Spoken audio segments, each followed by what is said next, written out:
I don't think that it would be controversial to say that Reservoir Dogs is a simple story. It focuses on a half-dozen criminals holed up in a warehouse after a jewelry heist goes terribly wrong, intercutting between the aftermath but also the setup and the heist itself. This choice to intercut rather than have the narrative play linearly serves a few purposes. First, and perhaps most importantly, it allows for big reveals, and this is a movie full of reveals. If, for example, we went into the heist knowing that Mr. Orange was an undercover cop, Cabot's doing a job and take a big fat guess who wants on a team. it would change not only our perception of him, but also the other characters. But purely on a more technical level, I think the nonlinear structure serves two purposes. First, to build and maintain momentum, and second, to introduce and develop characters. Today, I would like to examine how Reservoir Dogs uses these two elements, momentum and its characters, to enhance its story and forever leave its mark on filmmaking. First, I want to discuss how the film uses its nonlinear structure to reveal information which keeps the momentum rising.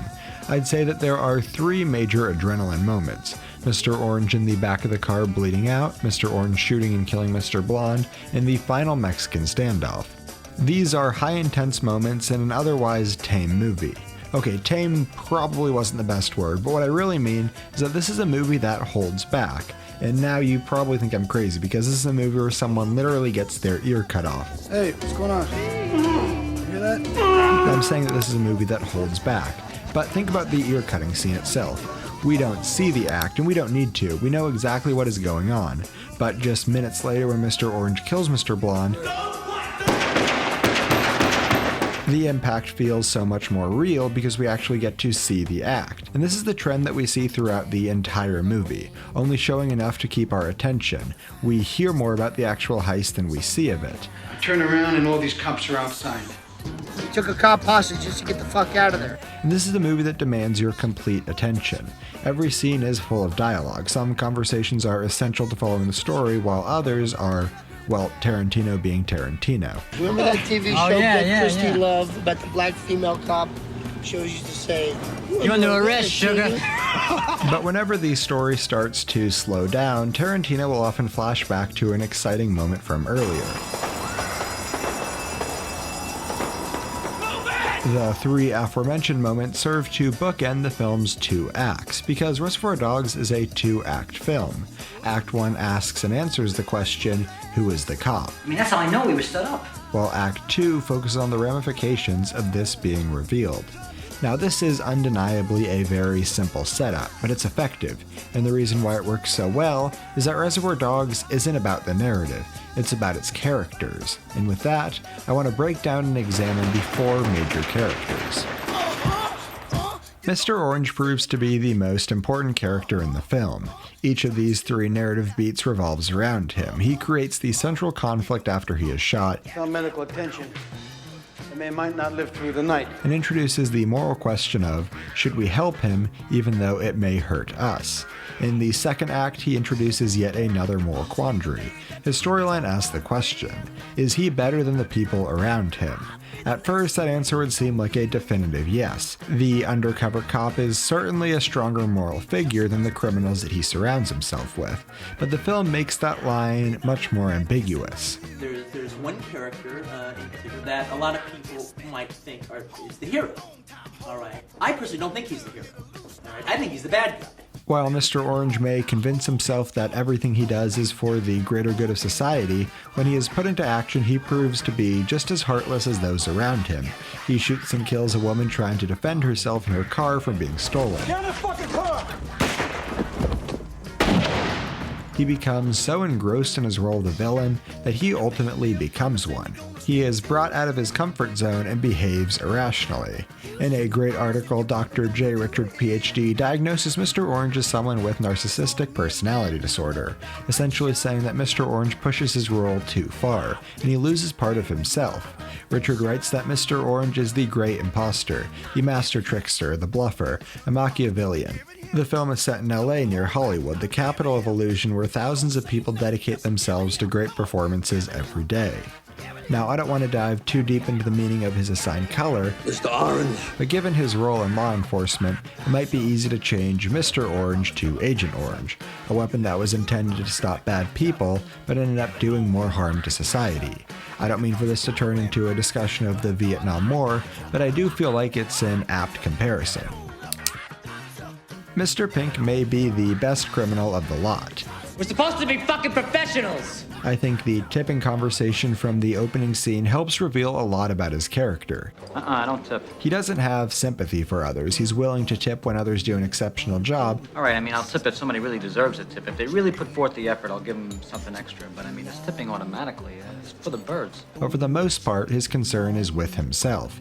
He's one to panic, and he likes to have his bases covered. So when things go wrong, he is brought out of his comfort zone. However, even when he is uncomfortable, he still behaves rationally. And this happens in a few ways. First, he doesn't trust the other members. I can say I definitely didn't do it because I know what I did or I didn't do. I cannot definitely say that about anybody else because I don't definitely know. This still puts him in a conundrum because he needs to trust the other criminals to an extent if he wants to survive and make it out of the current situation. For him, it's all about finding leverage wherever he can. He's also the only one who knows where the diamonds are. This further complicates everything for the other criminals because they know that they need him. In the end, he's able to best the other criminals. At first, he tries to de-escalate the situation, Come on, guys. Nobody wants this. attempting to talk down the criminals. After that proves to be unsuccessful, he does the last thing that he can, hides and cleans up the mess that everyone else started, killing Eddie and taking the jewels. And he would have gotten away if not for the one thing he didn't account for, the police. Mr. White can be described as the professional criminal. What you're supposed to do is act like a fucking professional. Psychopath ain't a professional. He understands right from wrong and has a very defined set of morals. The thing is, his morals are very unconventional. Did you kill anybody? A few cops. He's someone who, from a very young age, has been exposed to violence, and had his moral compass changed to reflect it. He is loyal to a fault to his fellow criminals and will risk his own life to try and protect Mr. Orange, someone who he cares for and trusts. I ignored it before, but no more. At the same time, he is someone who is more than willing to brutally kill police officers who stand in his way. He also has no loyalty to Mr. Blonde, someone who he views as a liability to the mission. Mr. White has been raised since a very young age to be the perfect tool for a heist like this. He's cool, calm, and collected, but more than willing to do anything and everything when needed. To me, he's a hero, but at the same time, when you see him show sensitivity, show caring, and show like the honor among thieves, stick to his rules kind of thing, you also see him blow away cops without two second thoughts. Psychologist Robert D. Hare uses Reservoir Dogs as his example to compare psychopaths and sociopaths. According to Hare, Mr. White is a psychopath, someone who is professional and loyal, but willing to do inhumane things for the betterment of the group and for the betterment of himself. Mr. Blonde, on the other hand, is a sociopath, someone who enjoys killing and enjoys torture and enjoys living in chaos. He has no regard for anybody but himself. I think it would be safe to assume that during his time in prison, something changed with him. He snapped and became unglued, something which ultimately becomes his downfall. His chaotic personality doesn't work in a cohesive group. The rest try to be synergetic and together. He strives for the exact opposite because he thrives best in chaos. All four of these characters, and all the rest of the characters we see in the film for that matter, are incredibly different from one another. One of the biggest critiques I read of Tarantino's films is that all of his characters act and talk the same way, a little bit like him. And while it is undeniably true to an extent, the biggest reason why I feel like Reservoir Dogs works so well is that we are presented with a group of very different characters in a confined space, all trying to outthink and outsurvive the others. And that's all that this movie is, a simple setup that allows for a complex outcome. Everything serves this one purpose, driving conflict and creating an unforgettable cinematic experience. Nobody in this movie is completely heroic and completely villainous. Hey everyone, I hope you enjoyed. Reservoir Dogs is one of those movies that I'll often come back to and just have on in the background while I'm doing something else. But when you sit down and really focus on it, it becomes clear how all these pieces fit with one another and work together so well. If it's been a while since you last watched it, I certainly encourage you to revisit it. It really holds up well. I'd also like to mention that this video is made possible because of Patreon. If you're interested in supporting the channel, this is the best way to do so. There are a lot of great rewards over there, including early access, a bonus audio commentary, and even getting a say in what videos come next. So if you're interested, there's a link on screen. There's also a link to my last video in which I looked at Chinatown and why that's the greatest screenplay of all time. So if you're interested in that, check it out, and thank you for watching.